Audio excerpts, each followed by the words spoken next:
మేయర్లు, కార్పొరేటర్లు, ఎంపీపీలు, ఎంపీటీసీలు అందరూ కలిసి తెలంగాణ రాష్ట్రంలో ఉన్న స్థానిక సంస్థల ఎమ్మెల్సీ ఎన్నికల్లో కూడా మంచి మెజార్టీతో గెలిపించిన ఈ అందరికీ కూడా పేరున పంచాయరాజ్ మినిస్టర్ ధన్యవాదాలు తెలియజేస్తున్నా. ఎందుకంటే నేను ఒక క్యాంపు నేను పర్యవేక్షించాను. కరీంనగర్ జిల్లాలో ఒకట 994 ఓట్లు ఉన్నాయి. టీడీపీ కాకుండా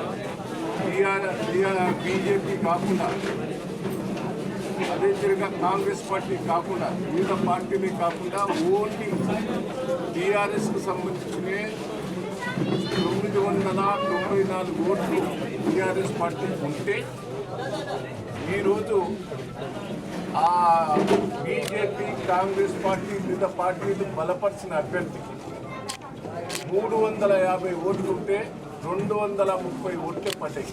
దాంట్లో నుంచి 100 ఓట్లు కూడా టీఆర్ఎస్ పార్టీ బలపరిచిన అభ్యర్థిని గెలిపించిందంటే దీని మీద స్థానిక సంస్థల ప్రజాప్రతినిధులకు కానీ కేసీఆర్ గారి మీద నమ్మకం, విశ్వాసం ఈ తెలంగాణ రాష్ట్రం ముందుకు పోవాలంటే ఈ బీజేపీ, కాంగ్రెస్ పార్టీ వాళ్ళ కుట్రలు తగ్గాలంటే వాళ్ళ బుద్ధి చెప్పాలంటే ఈ స్థానిక సంస్థ ఎన్నికల లోపల కేసీఆర్ గారు టీఆర్ఎస్ పార్టీ బలపరిచిన ఎమ్మెల్సీ అందరినీ కూడా గెలిపించిన అందరికి కూడా పేరున కృతజ్ఞతలు. ఇప్పుడైనా బీజేపీ, కాంగ్రెస్ పార్టీ వివిధ పార్టీల నాయకులందరూ కూడా అర్థం చేసుకోవాలి. మూర్ఖంగా మీకు వివరించకండి. తప్పుడు మాటలతోటి కేసీఆర్ గారిని, కేటీఆర్ గారిని విమర్శించే ప్రయత్నం ఎవరు కూడా చేయొద్దు. నేను వాళ్ళందరికీ రిక్వెస్ట్ చేస్తున్నా. ఈ తెలంగాణ రాష్ట్రం కేసీఆర్ గారి నాయకత్వంలో ముందుకు పోతున్నది.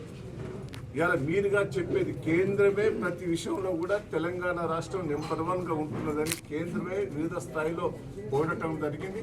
వాళ్ళ సర్వేలలో, వాళ్ళ లెక్కలలో కూడా తిరగటం జరుగుతున్నది తప్ప ఈ తప్పుడు మాటలతోటి బీజేపీ నాయకులు, కాంగ్రెస్ పార్టీ నాయకులు విమర్శించకుండా ఇప్పటికైనా బుద్ధి తెచ్చుకొని ప్రజల తీర్పును ఒకసారి గుర్తుపెట్టుకోవాలని కూడా ఈ సందర్భంగా తెలియజేస్తూ గెలిపించిన ప్రతి ఒక్కరికి కూడా పేరున కృతజ్ఞతలు, ధన్యవాదాలు.